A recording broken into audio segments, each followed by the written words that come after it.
7 bonnes raisons de choisir Voyage Antillais. Voyage Antillais est une agence antillaise depuis plus de 50 ans. Voyage Antillais vous réserve un accueil chaleureux, une qualité de service, un accompagnement soigné, toujours avec le sourire. Voyage Antillais vous propose les meilleurs prix. Avec Voyage Antillais, vous bénéficiez de facilités de paiement. Votre deuxième bagage est offert. Voyage Antillais, c'est 2 agences en Île-de-France qui relient les Antilles à Paris. Voyage Antillais, nous là vous faisons voyager. Martinique Actualité. L'ouragan Beryl, classé en catégorie 4, est passé hier très au sud de la Martinique.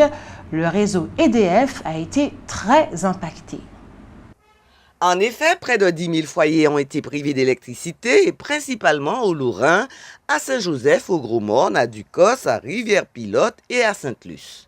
Pour l'heure, il reste 5 000 clients qui n'ont pas encore été reconnectés. Toutes les villes côtières de la Martinique ont été impactées par une mer démontée, comme au dire des témoins, on ne l'avait pratiquement jamais vue. C'est le cas, par exemple, à Fort-de-France, au Carbet, à Schœlcher, à Sainte-Luce. De nombreux équipements situés sur les plages et en particulier des restaurants ont été détruits. À Fort-de-France, à certains endroits, l'eau de mer a pénétré dans la ville elle-même. Aujourd'hui, mardi 2 juillet, s'étant renforcé jusqu'à devenir un ouragan de catégorie 5, Beryl a fait des dégâts considérables sur la Jamaïque. Suite aux dernières décisions de la Cour de cassation, l'AVCA, Association des victimes de la catastrophe aérienne du 16 août 2005, a organisé une conférence de presse aujourd'hui, mardi 2 juillet 2024. À propos des législatives, nous avons reçu le communiqué suivant. L'UDEM, le candidat Philippe Petit et son suppléant Gustave Tin remercient sincèrement les 2316 électrices et électeurs qui se sont déplacés pour voter pour eux dans la circonscription sud de la Martinique. À 92 voix près, Philippe Petit et son suppléant auraient participé au deuxième tour, évitant un duel entre extrémisme de droite et de gauche.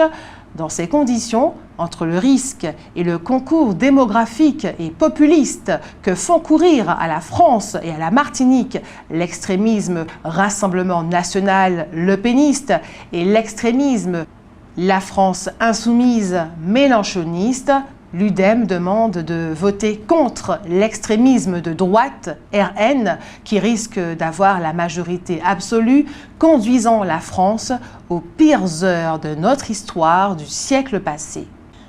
Notons qu'à Fort-de-France, Francis Carole a décidé de se désister et d'appeler à voter Béatrice Bellé, la secrétaire fédérale du Parti socialiste en Martinique, qui sera opposée à Johnny Ajar, vice-président du Parti progressiste martiniquais.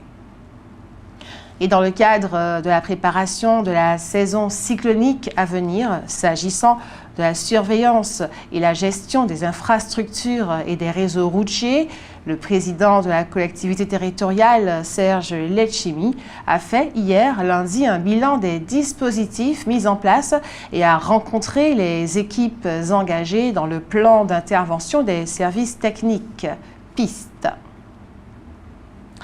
C'est hier, lundi 1er juillet, qu'a commencé le 53e Festival culturel de Fort-de-France. Son thème, c'est Transcendance.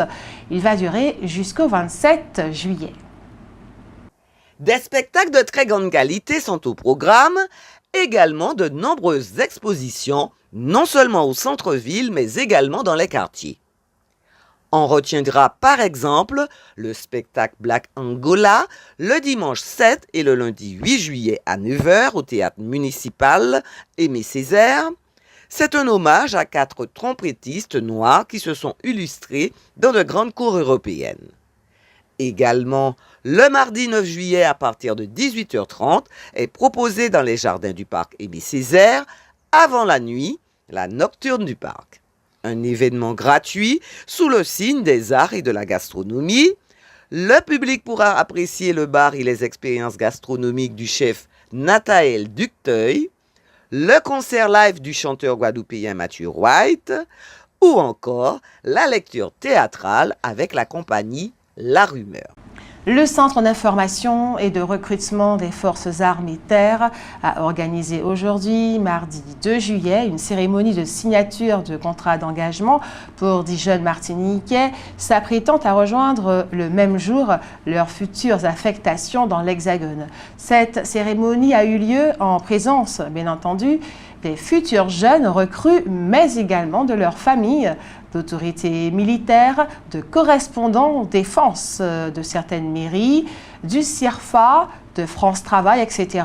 et d'anciens combattants.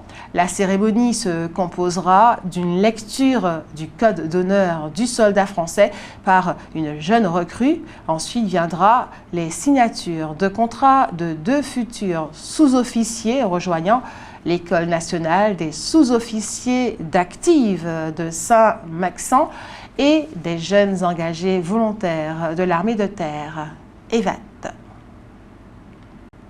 La mission locale du Sud organise un forum dédié au métier de la défense et de la sécurité. Il se tiendra le 12 juillet 2024 à la salle Lumina Sophie, située à Rivière-Pilote, avec la participation des gendarmes, des militaires, de la police et des pompiers et des entreprises de sécurité privée. Ces partenaires seront présents pour partager leur expérience et leurs connaissances et pour informer les jeunes sur les conditions d'accès, les formations nécessaires et les perspectives de carrière dans ces métiers. En complément des entretiens personnalisés, des stands et des conférences, un atelier CV numérique permettra aux jeunes de réaliser un CV filmé. Accompagnés de professionnels, ils pourront créer un CV dynamique et moderne, mettant en valeur leurs compétences et leur motivation. Cet outil innovant aidera les jeunes à se démarquer dans leur recherche d'emploi. Les participants auront l'opportunité de rencontrer des professionnels de ces secteurs, de poser des questions et de découvrir les différentes voies possibles pour s'engager dans ces métiers. Ce forum représente une occasion unique pour les jeunes de se projeter dans des carrières riches de sens et d'impact. Le maire de la ville du Lamentin et son équipe municipale invitent les habitants de Place d'Armes, Petit-Morne, Ressources, Larentie et Petit Manoir à venir échanger lors de la réunion municipale de quartier demain mercredi 3 juillet à 18 h à la Maison pour tous de Place d'Armes. Et dans le cadre du programme d'animation pour les vacances Schœlcher en fête, la ville organise les manifestations suivantes. Jeudi 4, Aquafit Night à la plage du Bourg de 17h30 à 19h, tous en couleur flashy pour cette 8e édition. Vendredi 5, première édition du village Sport Famille sur la place des Ararouacs de 17h à 21h.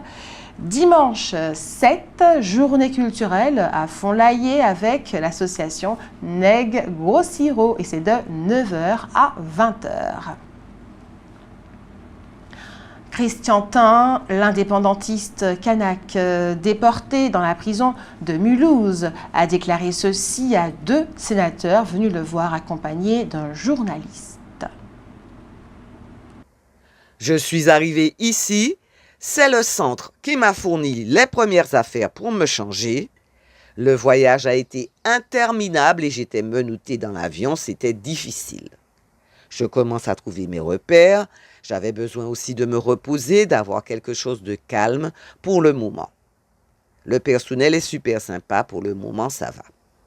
Rappelons que Christian Tin est mis en examen pour complicité de tentative de meurtre et association de malfaiteurs en vue de la préparation d'un crime. Il est soupçonné d'avoir orchestré les troubles contre la réforme électorale en Nouvelle-Calédonie. Le monde de l'aïeul a lancé un appel à la population et au monde de l'entreprise. Il s'agit d'un appel à la générosité. Une cagnotte Litchi a été créée pour recueillir la participation du plus grand nombre. La Fédération des Yoles Rondes entendait recueillir durant le week-end la somme de 100 000 € pour officialiser l'organisation du Tour. Cette cagnotte Litchi restera ouverte jusqu'au 14 juillet afin que la somme soit plus conséquente encore. O-News Radio. Toute l'actualité nationale et des Outre-mer.